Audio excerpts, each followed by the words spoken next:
परिवार कहले गोटे नारी नारी परिवार समस्त को देखे पुणे समस्त को समान भाव देखे किए कौन खाइब किए केतेबेले शोइब कहार कौन रुचि से चेष्टा करे माँ रूपरे से पुरुष को साहाय्य कर तार स्वामी जदि अल्प टंका जी वेतन पाती से वेतन भितर से रही चेष्टा करे आज किंतु से कथाटा प्राय नहीं कि एबेठू आरंभ हेले पुणी चलो जदि जड़े नारी चाहिए मु होटेल रे खाइबी कि आमे समस्त मिली होटेल रे खाइबा आमे वर्षे 2-3 थर कौन विदेश यात्रा करवा कर पैसा अच्छी जाओ ता द्वारा कि तम गृह परिवार अर्थनीति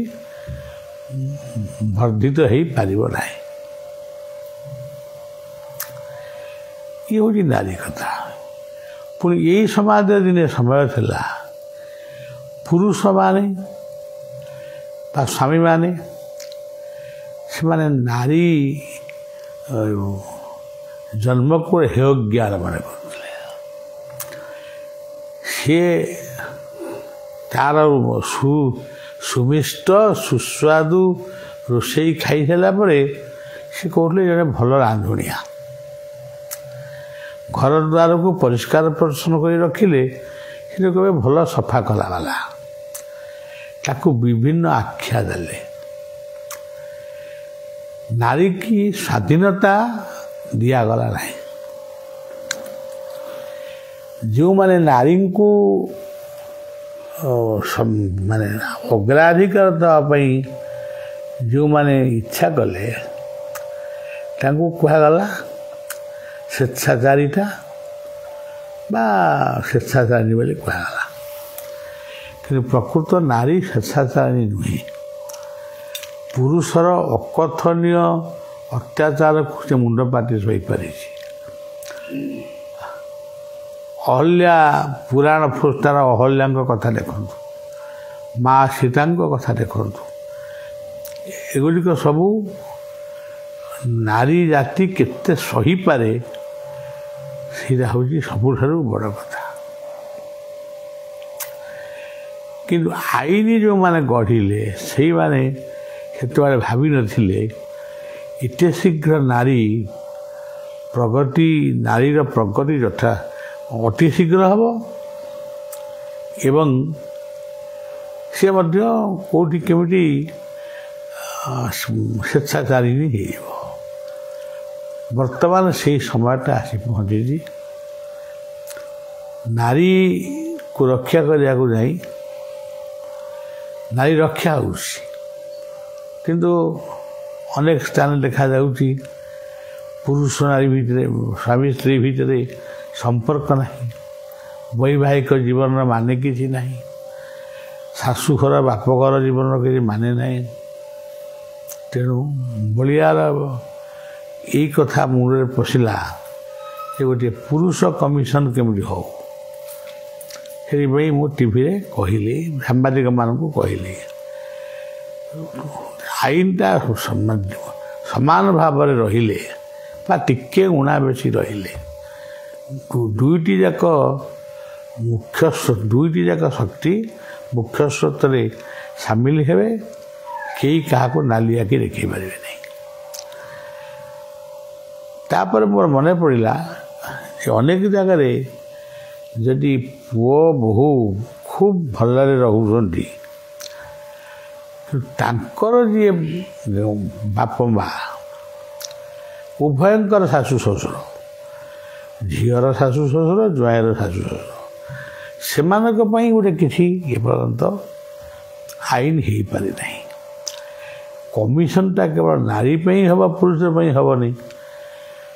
नारी पुरुषों हम पितृपिता मानक हेनी तेणु गोटे ବୁଦ୍ଧିଜୀବୀ ମାନେ ବା ଏ ଦେଶର ପ୍ରଶାସକ ଶାସକ ନ୍ୟାୟାଧୀଶ ମାନେ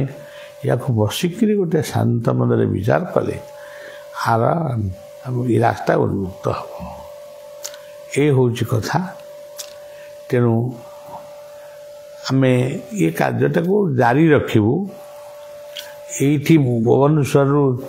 ସରିଗଲା ନୁହେଁ, ଏଇଟା ଆମ ଜାରି ରହିବ।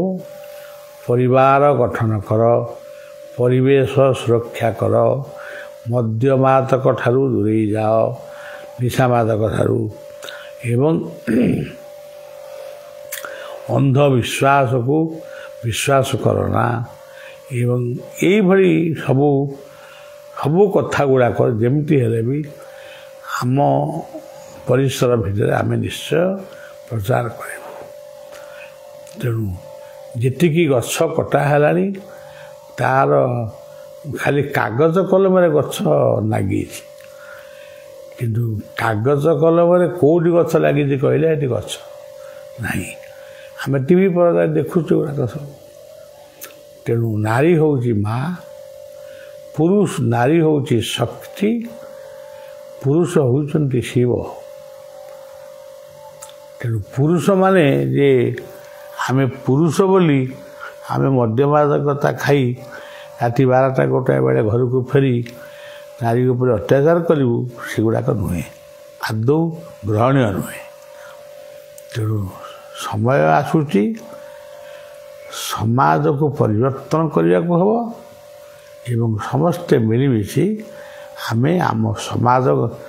ଗଢ଼ିବା ପୂର୍ବରୁ ଆଗ ନିଜକୁ ଗଢ଼ିବା। ଆଗେ ନିଜକୁ ଗଢ଼ିବା, ତାପରେ ପରିବାରକୁ ଗଢ଼ିବା, ତାପରେ ସମାଜକୁ ଗଢ଼ିବା। ତା ଯଦି ନ ହେବ ତାହେଲେ ଏ ସମାଜରେ ଆଉ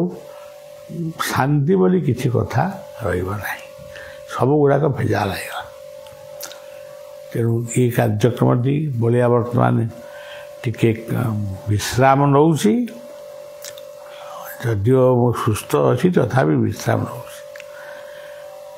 ଚିକିତ୍ସକମାନେ କହିଲେ ଆପଣ ଟିକେ ବିଶ୍ରାମ ନିଅନ୍ତୁ। ତେଣୁ କେତେ ଗୁଡ଼ିଏ ପ୍ରୋଗ୍ରାମ ଆମେ ବାତିଲ କରୁଛୁ, ଆଉ କେତେ ଗୁଡ଼ିଏ ପ୍ରୋଗ୍ରାମ ରହିଛି ବାତିଲ କରି ହେବନି। ତେବେ କେତେକ ନୀତି ନିୟମ ଭିତରେ ସେ କାର୍ଯ୍ୟକ୍ରମ ହେବ। ସେ ଏ ବର୍ଷ ଏଇ କାର୍ଯ୍ୟକ୍ରମଟିକି ଏଇ ଯେଉଁ ପୁରୁଷ କମିଶନ ଏ କଥା ସବୁ। ତାପରେ ଆଉ ଗୋଟିଏ କଥା ହେଉଛି ଯେ ନାରୀ ଆଉ ପୁରୁଷର ବୟସଟା ବେଳେବେଳେ ବହୁତ କମ୍ ହେଇଯାଉଛି। କିନ୍ତୁ ପୁରୁଷ ଯଦି 30 ବର୍ଷ ହେଇଥିବ, ଝିଅଟାକୁ 15 ବର୍ଷ, ତାହେଲେ 15 ବର୍ଷ ବ୍ୟବଧାନରେ ଯଦି ବିବାହର ହୁଏ ତାହେଲେ ସେ ସ୍ତ୍ରୀ ଲୋକଟି ଅଳ୍ପ ଦିନେ ବିଧବା ହେବ। ତେଣୁ ଏମିତି ଗୋଟେ ସମାଜର ସବୁ ବର୍ଗର ଲୋକଙ୍କୁ ଜଣେଇ ଦିଆହେଉଛି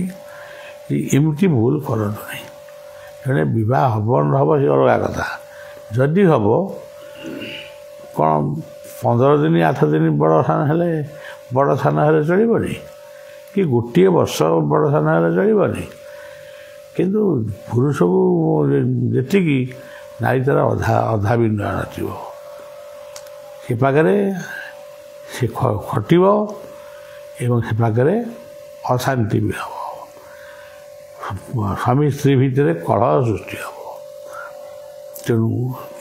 ଏ ବିଷୟରେ ମଧ୍ୟ ଆମେ ଆଲୋଚନା କରିବୁ। ଏଇଭଳି ତ ଅନେକ କଥା ସମାଜରେ ରହିଛି। ଆଉ ବର୍ତ୍ତମାନ ଯେତେବେଳେ ଯେଉଁ ମୁହୂର୍ତ୍ତ ଆସେ, କିଛି ମୋ ପାଖକୁ ଖବର ଆସିଲା ଭଳିଆ ଆସେ। ହଠାତ୍ ଯେତେବେଳେ ବସିଛି ଏଇ 2 ଦିନ ତଳେ ରବୀନ୍ଦ୍ର ମଣ୍ଡପର କାର୍ଯ୍ୟକ୍ରମଟି ପରେ 3ଟି ଅକ୍ଷର ଆସିଲା ଯେ ବର୍ତ୍ତମାନ ଯେଉଁ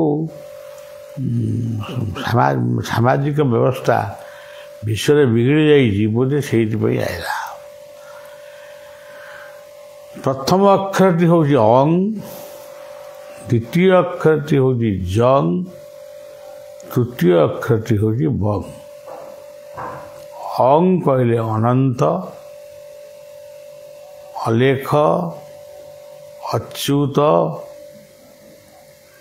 अव्यक्त अखंड इत्यादि। जंग कहले ज्योतिरानंद पुरुष, ज्योति जगन्नाथ। बंग कहले बड़ वीर्य बड़देव एवं वसुधा वायु वरुण। तेणु अंग जंग बंग, अंग जंग बंग ये तीनोटी अक्षर को टिके स्मरण करुथिबे एवं टिके प्रार्थना बेले ये तीनोटी अक्षर कहीकि नमस्कार टे करेंगे। आज कथाटी एटिके रखा पुणी परवर्ती समय कहवा।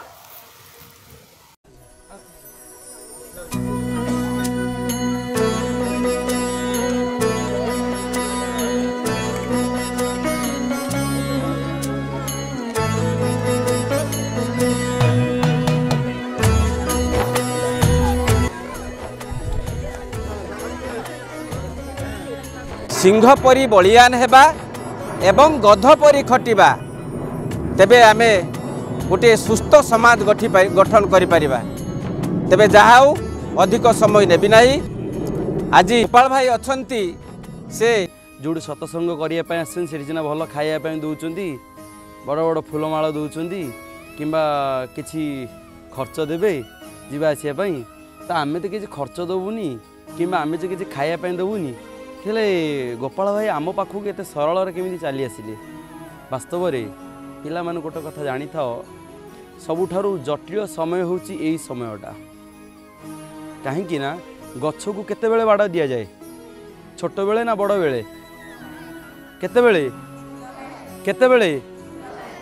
10 पिला अछंती अच्छ हाथ देखिले 10 पिला को माने। अच्छा हाँ हाथ तळु कर। गछ केते बेले बाड़ दिया जाए, तो कहीं आम बड़ बेले कहीं बाड़ देलेनी, छोट बेले बाड़ देले कहले देखिया। कहीं ना छेली गोरु गाई एमाने सब कौन करेंगे, गछटी को नष्ट करदेवे। तेणु जदि आज समाज रे मु निजे देखी, निजे मध्य उपलब्धि करिछि जे पिला माने जो पिला माने मद्य मादकता गुटुका ब्राउन स्कार ए सब प्रति थरे जी एडिक्टेड हो जीवो, तांको छड़ेबा बहुत कष्ट हम। आउ गोटे कथा भल भाव जानिछ, आपण घरे जदि टिके डाली ना कि तेल ना कहीं गोटे सांग मागणार देवेनि, के देवे कि? किंतु देखिए गुटुकाटे कि मद पिउथो जो मैंने शिखिथे पचारे तू कौट आरंभ कलु, देख मागणार से शिखि किंतु मागणार उत्तम ज्ञान तुमको कहीं कौन कौन कौन उत्तम शिक्षा उत्तम मार्ग कहीं मागणार कौन। तेणुक आपण मानु कहीं मु दौची ना आपण मैंने होचुनी जड़े जड़े देशर मेरुदंड, केवल देशर मेरुदंड नुह गोटे परिवार मेरुदंड। आज दिन आपण मैंने आगे उठी ना आपण बापा माँ मैंने आगे उठी, किए आगे उठी? आपण आगे खाइले ना आपण बापा माँ आगे खाइले? किए खाइले? बापा माँ खाइले टी? हाँ ना मत कह, किए आगे खाइले? तमें आगे खाइल। पुणी एठी स्कूल क्लास सारिकी घर को जीव, पुणी तुमको अपेक्षा करेंगे बापा माँ पचारे धन तू खाइचु, सुना तू खाइचु, गेलु तू खाइचु, हाँ ना मत कह, हाँ ना मत कह। किंतु आमे केतेबेले पचारिजे बापा माँ तुम खाइज कि नहीं, केतेबेले पचारिजे ना पचारिबो को माने आज प्रणाम करी बापा माँ को आस गुरु गुरुजन मान को हाथ गिल ना। देख केते कम पिला एटी केते जन पिला कहिबे जे मते कौन करी मते बहुत लाज लागिला, तेणुक मु प्रणाम करनी। मु प्रणाम करन जे मो बापा माँ मो पर माने चिड़ुचंदी, मो पर विरक्त होचंदी, एमिति पिला माने मत कहउछन ना कोना मरतु वर्तमान को कहउछन ना कहउनांदी मो बापा मो ऊपर बहुत चिड़ुची, मो माँ बहुत रागुची, एक कथा कहउनांदी। किंतु पिला माने देख तुम जो एत बड़ छोट दिल, बहुत छोट दिल ना, सेते बेले माँ माँ कहीकि दौड़ी आसुल, बापा बापा कही कौन कर दौड़ी आसुल एवं बापा को माँ को कौन कोल करने पाखक चली जाऊल। हाँ ना कौन एटा हाँ ना कह कि जिते बड़े बड़ हेल ना सेते बेले तुमर धीरे धीरे कौन हो कहीं तुम कथा चिड़ा लगुच तुमपाई जदि आज तुमर किसी गोटे हो जाए कि मोर आज किसी जाए मोपाई किए आग आसो बापा माँ आसवे ना बाहर लोक आसवे किए आसो उपदेश समस्ते देवे हाँ ना मत कह उपदेश समस्ते देवे किंतु उत्तम उपदेश केवल बापा माँ देवे किए देवे आउ उत्तम गुरुजी माने देवे किए देवे उत्तम कहीं से सरकार से नियुक्ति कर निज जीवन को से समर्पण कर तेणु आपणकर जीवन वर्तमान हूँ निजक गढ़वार समय गछटा को तुम छोट बेलू गढ़ा जाए ना छोट बेलू ता चारिकर बाड़ दि जाए ना से एबेठारु तुम्हें कर्म ज्ञान भक्ति कर्म ये तीनोटी द्वारा निज जीवन को गढ़ समाधान किए आगे जीव तेणुक से बापा माँ को तुम्हें भक्ति कर से बापा माँ जो शासन मिल जो अनुशासन मिल ना से ही तुम जीवन आगू को जीव पढ़िया सैला कॉलेज जाकि पहुँचीजी कॉलेज पहुँचला बेले बड़ आनंद हम आ मत सार कहवाई नथिबे बापा माँ कह न मु मन इच्छा फोन धरबी मन इच्छा गाड़ी चढ़ी मत आई किसी कहवाकू किंतु गोटे जानिच गुड़ीटा बहुत उच्च गुड़े कि पचर कौन टना होता है कौन टना होता है गोटे लांज टाइप थी टना हुए ना सेटा को छिड़ेदेव भाव ये छिड़ेदे बहुत बाट उड़ बहुत बाट उड़ी पारे कि से तल को कौन हम तमें किंतु निजकू जदि आत्मीय सज्जन माने गुरुजनकर उपदेश गुरुमानकर उपदेश जदि विच्युत हो ना बहुत बाट एमती जीव ठूस गाँ तले बाड़े पड़ो तेणुक तुम तले पड़ार आवश्यकता नहीं तुम एमती उड़ जमी तुम उड़ा को देखिकी आकाश उड़ा ऊपर को ना तुमको सेमती ऊपर को अनबे अपेक्षा करेंगे केते सी आसवे अपेक्षा करेंगे केते सी आसिक पहुँचे तेणुक बाप माँ केते परिश्रम कर तुम केवल गोटे मनीष हाँपाई उत्तम मनीष आज तुम यदि मनीष न हब आज तुम गोटे भल पिला न हो पार आज तुम यदि गोटे भल कार्य न कर बापा माँ सकाळु राति पर्यंत झाड़ू मारिबा ठारू बासन माजिबा ठारू माँ बापा तार केते परिश्रम करुची केते परिश्रम करू झाड़ निगाड़ी एते परिश्रम करुची देखला से जानव मो पुआटा मद पीऊँ कि गुटुका खाऊँ कि क्लास फेल हो थे चिंता कल बापा माँ केते परिश्रम लगे थे भाव केते परिश्रम लगे केते लोक अपवाद देवे केते कथा कहे आम कह ना मोर पाठ होनी आम मोबाइल खेलिला बेलू आम मन अस्थिर होउची मोबाइल देखला अस्थिर होउची सांग सहित गपिला अस्थिर होउची किंतु आमको पाठ पढ़िला कहीं मन अस्थिर होउची कारण पाठ प्रति आमर भल पाइबा सृष्टि है नहीं आमर जीवन उत्तम लक्ष्य सृष्टि तुमर है मत कह है कि जीवन किसी लक्ष्य धार्य कर एबेठारू आज जाइए घरे धार्य कर मु मो जीवन में कौन हेबी मो जीवन में कौन करवा उचित जीवन में लक्ष्य धार्य कर दियो देखिबो तुम जीवन एते उत्तम हो आउ तुमको किसी करने को पड़ो ना तुम्हें आग आग जाऊथुबो बैंक रे जमी कौन गोटे डिपोजिट कर धीरे धीरे पैसा डिपोजिट एकाथर बड़ आकार उठिबो से एबेठारू परिश्रम करी जाओ सेते बेले तुम्हें आउ से माने रील खेलवाई पड़ोनी तमें दिने निजे गोटे रील हो तुमको अन्य माने फॉलो करेंगे तुमको कोटी लोक विवेकानंद हुओ न हुओ गोटे लोक तो हो पार निज गाँ निज परिवार तो हो पार आज जदि आम देहटी असुस्थ हो जाऊँ प्रसंग कहवाई अनेक अच्छी अनेक कथा अच्छी प्रति जगार प्रति क्षेत्र में ए सेवक प्रति संध्यारे भागवत कहूँ प्रति सकाळे भावरे भागवत अर्गस न्यूज रे कहूँ केवल ये समाधान नुह मु जानी बुझी मो देशर युवपीढ़ी माने छोट छोट पिला माने गछ केते बाड़ दि जाए छोट बेले ना बड़ बेले केते बेले छोट बेले कहीं बाड़ दि जाए बड़ बेले बाड़ दिहलानी छोट बेले कहीं बाड़ दिहला कौन पाई कारण गाई गोरु छेली मेढ़ा खाई जीवे आ बड़ होला पर गछ कि खाई परिबे कि वर्तमान तुमर होची एबे ठारू 24 वर्ष पर्यंत कठिन परिश्रम करिवार बयस एबे एमिति निजकू गढ़ एबे समस्त तुमको बाट एपट सेपट करेंगे निज जीवन लक्ष्य धार्य कर आउ तुम पाखे समय ना ये कथा जानी तो आ विश्राम नबार ये समय नुह एबे कठोर परिश्रम करिवार बयस तुमर सौंदर्य को देखिकी तुम भाव मु गोटे भल पिला एमती बोली मोर पाखे धन अच्छी किए पचारे कि धन को तुमको पचार निजस्व मु कौन कर मो बापा कौन देला नदेला से कि जाए आस ना मो द्वारा कौन हो पारि मु कौन करी तेबे जाकि मो जीवन सार्थक हम मो बापा माँ मो पाई गर्व अनुभव करेंगे एवं मु मोर आगामी पिलामान किसी करी ये हूँ जीवन गढ़वार कथा ये हूँ युव संस्कार कथा ये हूँ कर्म ज्ञान भक्तिर समारोह हूँ युव संस्कार